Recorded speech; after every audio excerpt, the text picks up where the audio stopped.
ជំរាបសួរពុកម៉ែបងប្អូនថ្ងៃនេះមកបំពងស្លាប់មន់ឲ្យកូនបើរបស់នាងខ្ញុំញ៉ាំម្ដងហើយធ្វើម្ហូបថ្ងៃនេះធ្វើនៅសាលទៀតហើយបងប្អូនប្រហែលថ្ងៃនេះលក់រៀងស្ងាត់ចឹងហើយក៏មានពេលធ្វើម្ហូបយកទៅផ្ទះណានាងខ្ញុំទិញស្លាប់មន់ថ្ងៃនេះហ่าបងប្អូនយកមកបំពងជាមួយម្សៅអង្ករខ្សាយរបស់នាងខ្ញុំដែលនាងខ្ញុំចាក់បញ្ឆែហ្នឹងណានិយាយវាឡើងស្រួយល្អណាស់បងប្អូនណាឡើងស្រួយស្រាប់ហ្មងណាពងរួចហើយព្រៃរបស់នាងខ្ញុំក៏អ្នកយកទៅផ្ទះដំបូងមុននឹងទៅទិញផ្លាប់មាន់ហ្នឹងនាងខ្ញុំដើរទៅទិញផ្លាប់មាន់ហ្នឹងហើយក៏ឃើញខោកបួយនឹងមួយក៏ទិញខោកបួយនឹងយកមកស្លៀកទៅខោកបួយនេះកបួយទៅជុះណានាងខ្ញុំទិញមួយ2000រៀលទិញបានខោកបួយមួយហើយក៏ទិញបានផ្លាប់មាន់ពីរទៀតបងប្អូនឥឡូវនេះយកស្លាប់មាន់ហ្នឹងយកមកលាងទឹកសម្អាត3 4 5ទឹកឲ្យអស់នេះទៅហើយក៏យកវាមកប្រឡាក់ជាមួយម្សៅស៊ុបរ៉ូឌីបន្តិចនេះខ្ញុំប្រឡាក់ផ្អាប់មកសន្ទុះហើយនេះខ្ញុំក៏ចាប់ផ្ដើមមកលាយជាមួយម្សៅ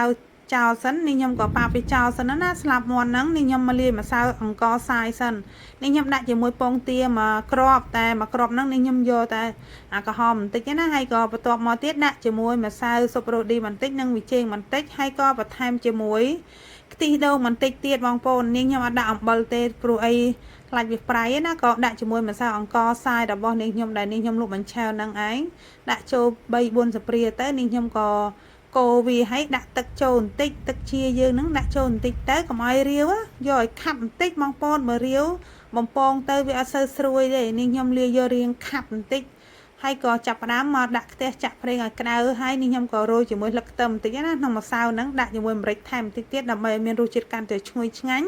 នេះខ្ញុំភ្លេចដាក់ម្រេចមិញណាហើយនាងខ្ញុំលាយយកខាប់ប៉ុណ្ណឹងបងប្អូនមើលសាច់ម្សៅរបស់នាងខ្ញុំអត់យករាវទេយកខាប់ប៉ុណ្ណឹងពេលដែលយើងជ្រលក់ជាមួយស្លាប់មាន់វាជាប់បានល្អហើយពេលដែលយើងយកទៅដាក់បំពងក៏វាអត់ចេញម្សៅដែរនាងខ្ញុំក៏យកស្លាប់មាន់ដែលនាងខ្ញុំប្រឡាក់ហ្នឹងយកមកដាក់ជាមួយម្សៅហ្នឹងច្បល់ចុះច្បល់ឡើងឲ្យវាជាប់សាច់ម្សៅឲ្យច្រើនបន្តិចទៅឥឡូវនេះខ្លាញ់របស់នាងខ្ញុំបានក្តៅហើយនាងខ្ញុំក៏យកស្លាប់មាន់ហ្នឹងដាក់ចូលតែម្ដងស្លាប់មាន់នេះនាងខ្ញុំទិញ6000រៀលបងប្អូន6000រៀលបានរៀងច្រើនដែរណាពីស្លាប់មាន់ហ្នឹងនាងខ្ញុំកាប់បាន4ដុំបើទិញគេបំពងស្រាប់មួយដុំ4000រៀលហើយបានដុំតូចល្មមទេបើយើង6000បាន4ដុំបងប្អូនគិតទៅចំណេញណាបើមួយដុំ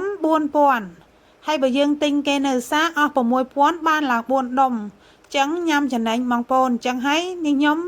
ធ្វើឲ្យកូនបើរបស់នាងខ្ញុំញ៉ាំទៅដោយសារគាត់ចូលចិត្តញ៉ាំក្មេងៗគាត់ចូលចិត្តញ៉ាំរបស់បំពងបើនាងខ្ញុំមិនសូវចូលចិត្តទេរបស់ខ្លាញ់របស់ប្រៃរបស់ផ្អាប់អីគឺអត់សូវញ៉ាំទេឥឡូវនេះនាងខ្ញុំចាប់ផ្ដើមប្រែផ្លាប់មាន់ហ្នឹងហើយវាក្រហមល្អហើយបងប្អូនហើយនាងខ្ញុំក៏ប្រែត្រឡប់ចុះត្រឡប់ឡើងផ្អៀងចុះផ្អៀងឡើងដើម្បីឲ្យវាឆ្អិនដល់សាច់ម្សៅខាងក្នុងណាហើយភ្លើងនាងខ្ញុំអត់បើកខ្លាំងទេនាងខ្ញុំដាក់បើកភ្លើងតិចទេបងប្អូនដើម្បីវាឆ្អិនដល់សាច់ខាងក្នុងបើយើងបើកភ្លើងខ្លាំងវាងាយនឹងខ្លាចសាច់ម្សៅខាងក្រៅណាវាអត់សូវស្រួយឆ្អិនបានល្អដល់ខាងក្នុងទេឥឡូវនេះវាចិត្តឆ្អិនចិត្តក្រហមល្អហើយបងប្អូននាងខ្ញុំប្រែចុះប្រែឡើងបន្តិចទៅឲ្យវាស្រួយសាច់ម្សៅបន្តិចហើយស្លាប់មាន់បំពងនេះយើងញ៉ាំជាមួយទឹកម្ទេសក៏ត្រូវញ៉ាំជាមួយទឹកត្រីកោះកុងក៏ត្រូវដែរបងប្អូននេះហើយបើក្លិនវិញឡើងឈ្ងុយហើយម្សៅវិញឡើងស្រួយស្រាប់ហ្មងនេះខ្ញុំបំពងរួចហើយនេះខ្ញុំទេហៅប្តីរបស់នេះខ្ញុំឲ្យគាត់មកយកម្ហូបហ្នឹងទៅផ្ទះដើម្បីឲ្យកូនបើហើយនឹងអ្នកម្ដាយក្មេកភាសាណាហើយវីដេអូរបស់នេះខ្ញុំក៏បានមកដល់ទីបញ្ចប់បើពុកម៉ែបងប្អូនពេញចិត្តនៅវីដេអូរបស់នេះខ្ញុំកុំភ្លេចជួយ like ជួយ share នេះខ្ញុំក៏សូមជូនពរពុកម៉ែបងប្អូនមានសុខភាពល្អនេះខ្ញុំក៏សូមអរគុណសូមជម្រាបលាបាយបាយ